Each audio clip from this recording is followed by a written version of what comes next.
سب تلاوت فرمائے ہیں، اور یہ ننھے منھے پھول جیسے بچے سروں پر پگڑیاں سجائے ہوئے اللہ کا کلام اپنے سینے کے اندر محفوظ کرتے ہیں، تو میں انہیں کی شان میں چند اشعار پیش کر کے اجازت چاہوں گا۔ مجھے تو آپ اکثر سنتے رہتے ہیں، آج ہمارے مہمان حضرت مولانا جعفر حسین شاہ صاحب وہ تشریف لا چکے ہیں، آپ ان کو سنیں گے۔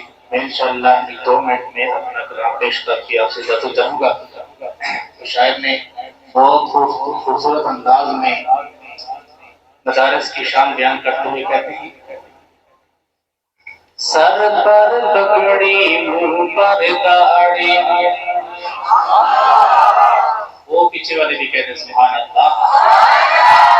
سر پر پگڑی منہ پر داڑھی، سر پر پگڑی منہ پر داڑھی، دل میں تیرے قرآن ہے، مدرسے میں پڑھنے والے تو رب کا ایمان ہے۔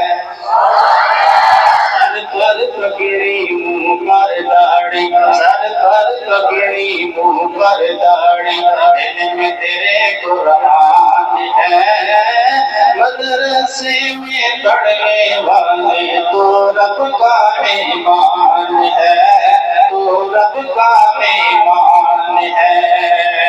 مدرسے کی چٹانی نے بھی ماں کی گود کو چھوڑ دیا۔